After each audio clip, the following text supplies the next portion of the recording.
Greetings, everyone. I hope that this finds you well as we're here in the midst of the holiday season. If we haven't met yet, I'm Cindy B.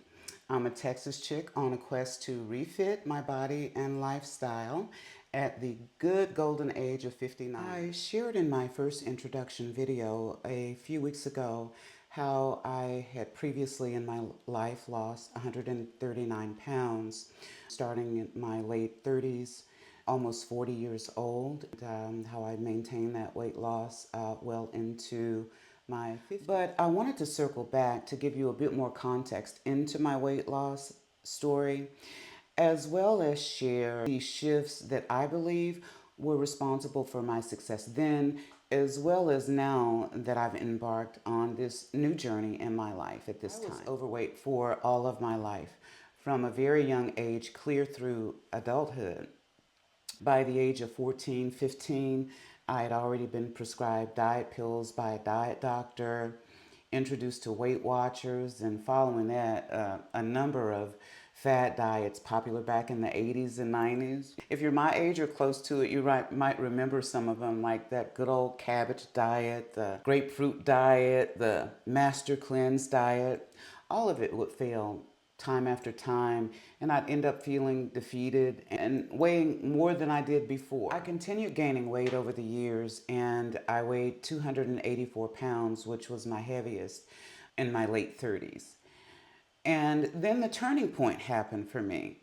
While it was a hurtful experience, it was my breakthrough. My husband and I were at a pool party hosted by really good friends of ours at their new home. We were having an awesome time. They have always known how to give a good spread. And so there was good music and dancing, and a few people were in the pool. And I sat on the edge of the pool with my feet in the water. And at one point, I went to go get up, and I couldn't pull myself all the way up from the edge of the pool. And I fell back, and my husband and other people came to make sure I was okay, and I was physically, I was not hurt. But inside, emotionally, I was hurt and I was broken.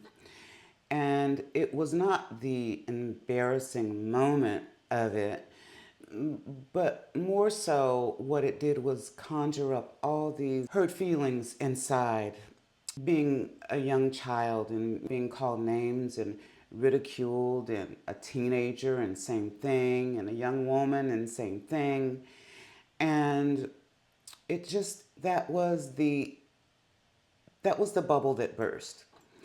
And so when we returned home later that night, we went out on the patio and we talked for a very long time. And all of the emotions just flooded out. And I shared everything with him that I was feeling. And that night, I had a resolve in my spirit that whatever it took for me to lose this weight, that I was going to do it, that I no longer wanted to be in that physical state anymore. I wanted to be able to shop for the clothes that I wanted to shop for. And all I could remember being a young kid, my mom couldn't shop for me at the same stores as she did for my sisters. She would shop for my cute little clothes at this place that was called, in Dallas, back then, years ago, it was called Stout for Girls, is what it was called. And so that's where she bought all my cute little things. And so it was that night that I knew with everything within me that I was going to live a different life, no matter how long it took me. Soon after that, I started going to the neighborhood gym with my husband where he worked out. And I would walk on the treadmill next to him. And then he started taking me in the back where the free weights were and machines, and showing me how to do things. There weren't a lot of women working out with weights at that time. There were a few, but not a whole lot. And so I kept going. And over time, I became more comfortable and I started meeting people. And one day I was on a stationary bike at the front of the gym, which faced the aerobics room. And I watched these women in the class and what a good time they were having and the energy and everything. And a few days after that, I mustered up enough courage to join the class. And they were so welcoming and encouraging me to just keep going and keep up. And so over time, it did get easier. And the endurance built up. And the instructor, his name was Mustafa, he taught at some of the bigger gyms, and he would also come to our little neighborhood gym and teach. And he would be yelling and screaming, "The mind controls the body." And then we would chant right back after him, "The mind controls the body."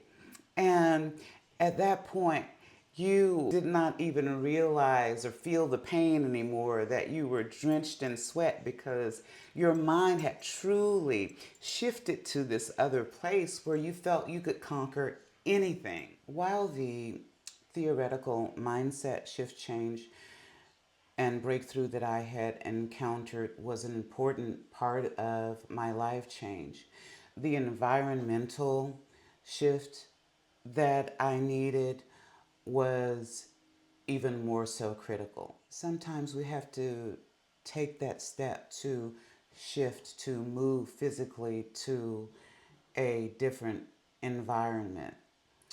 And the more steps you take toward it, the more clarity and energy and endurance and knowledge you gain along the way. Losing weight, more and more weight, which brought me to this period where I started reading Oxygen Magazine, which was a publication featuring female bodybuilders back in the day. And around the same time, another instructor came to work at the gym.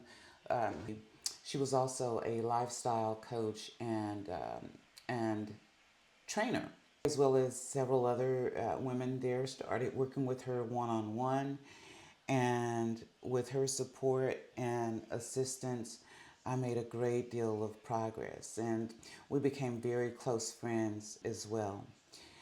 And after she left the gym, I worked with several other trainers along the way. And the rest is history. I achieved my goal. It took quite a lot of years and hard work, but the rest is history. I lost, in the end, 139 pounds and added lean muscle on my body, which I could not even see happening for me in my early life. I maintained the weight loss and physique and all of that well into my 50s. Later in my 50s, life started to change. I had previously worked in a large manufacturing facility in research and development, and there was a lot of movement. I was constantly walking this big building.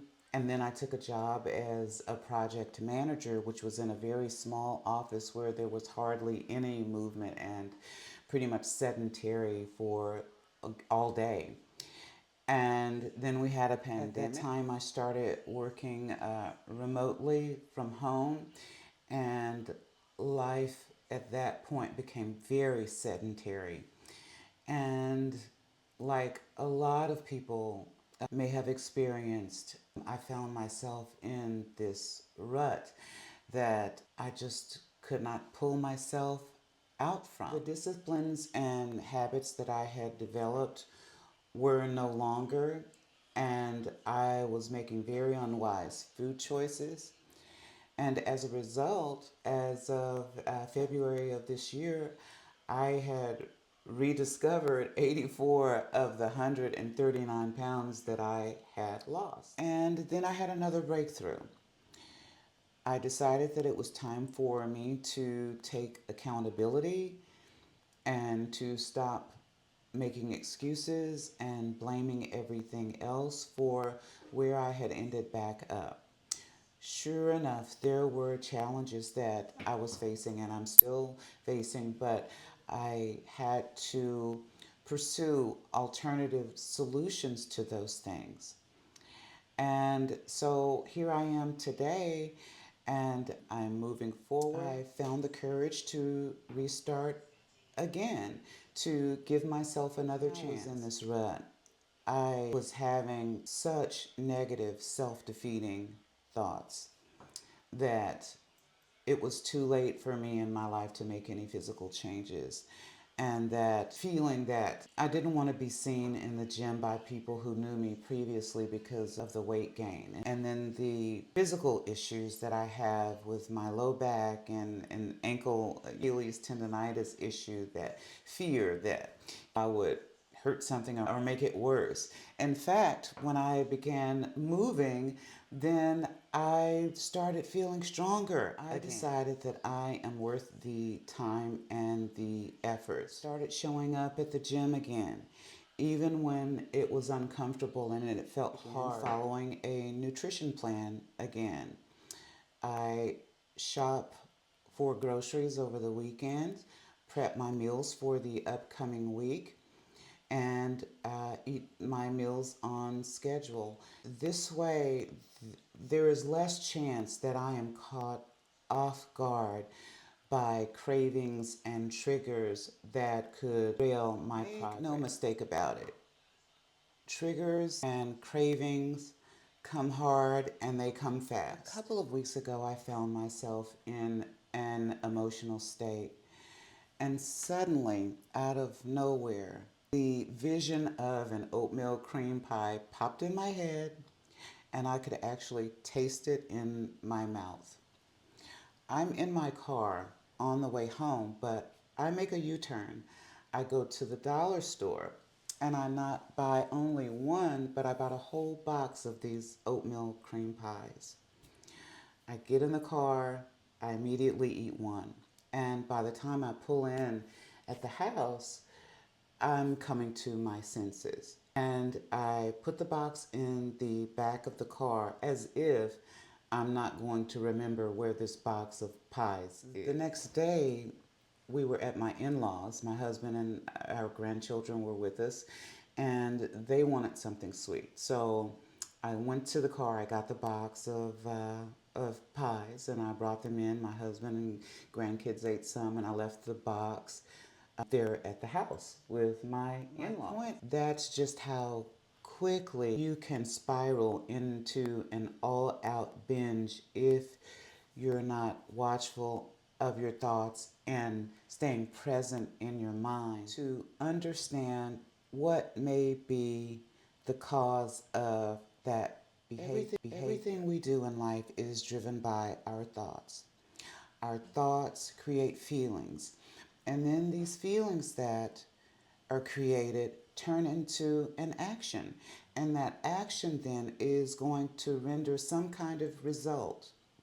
The beauty in it is that we get to choose what the outcome is going to be based on our actions. We get to choose whether it's going to be a self-defeating or a self-serving result. This is pillar one. The mind shift change as well as the environmental shift change that are necessary to achieve success in any area of our lives that we wish to make. This pillar is an all-important one, as we need to be armed and ready for battle against this. As of December, I have lost 30 pounds and I've dropped 12% body fat. I have my good and bad days. Some days I don't feel like working out at the gym. Some days I want a pizza. But today, refit tastes way better. There is a process in the universe that they refer to as the law of entropy, which says that everything is subject to decay. We don't necessarily need science to tell us this. We know this already. What's important for us to remember, though, is that if we don't continue to put systems and processes into place to counter the effects of this inevitable entropy, then the quality of our lives declines and decays that much faster. This refit journey is not all about losing weight. It is about improving quality of life. It is about living vibrantly with energy and zest. It's about stepping into a new identity at whatever stage you are in your life. No one else has told you. You have everything you need to make any change you want to see realized in your life. That I've said something to encourage you to begin your own refit journey.